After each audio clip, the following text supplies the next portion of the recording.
different stuff that you can do here. You can flip it vertically, but for simplicity's sake, guys, just leave it like it is. Don't mess with any of these settings until you realize later that you need to do that. You can also go to configure video here, and you can actually go into your webcam settings, but we're not going to do any of that today. Go ahead and click OK.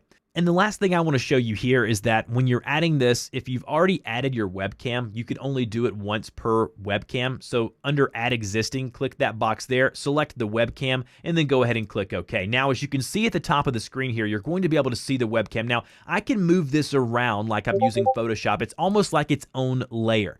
So I can click and hold with my mouse and drag this wherever I want to drag it. Now, a lot of people have different scenes. Like you may have scene 1, which is called full scene or full webcam, where basically you drag your webcam out and it's full, it's full screen like that. That's a little much for me right now. So we're going to drag it down to the lower left, which is, where you might want to drag it within your scene. Now, once you've added your video capture device, you then want to go and change the settings and go ahead and start setting up your audio for your microphone. I'm doing this in the steps that I would normally do when I'm setting up my OBS to stream or to live stream. Now, go ahead and over in the right-hand corner, you're going to see something here that says settings. Now, if we go to settings, click on settings, we're going to see a few different things. I'm going to walk you through all of these step by step. Now, under general, there's really not much that I change here. I leave all of this the same. A lot of this is basically aesthetic stuff that basically changes the way OBS looks or the way you experience their user interface. So I'm really not going to change anything here. The main thing here is going to be under stream. Now, under stream, you've got stream type. So it's going to be a streaming service. Now, custom streaming server, we're not going to cover that in today's video. If that's something you want, I'll do a video later on that. Put that in the comments if that's something you're interested in. Under service. Now, you may be streaming on Twitch. You may be streaming on YouTube or YouTube Gaming. Whatever service you're using, you're going to have a coinciding stream key. If you don't know how to find your Twitch or YouTube stream key, I will have the 2 videos that I've done showing you how to find those specific stream keys in the description of this video. You've got to log into YouTube, log into Twitch, navigate to your information for your account, get the stream key, paste it here where it says stream key.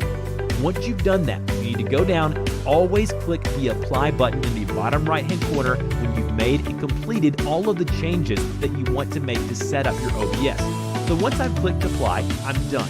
You've got it set up, you've got Twitch, you've got your stream key, it's the correct stream key here, and never show this to anybody. I mean, obvious why you wouldn't want to do that. Now, once you have all of this set up, let's go to output. Now, under output, I always change my output mode to advanced. Now, under advanced, it allows me to control a few different things. Now, not only can you stream with OBS, but you can also record. Now, I don't really prefer the recording options in OBS, but it is free, and if that's something you want to do, you can definitely record within OBS. Now, we have our streaming and recording here. We're going to go ahead and click the tab here that says streaming, and then below this, we're going to see a few different things. Now, the encoder, I leave it X24. I wouldn't change that.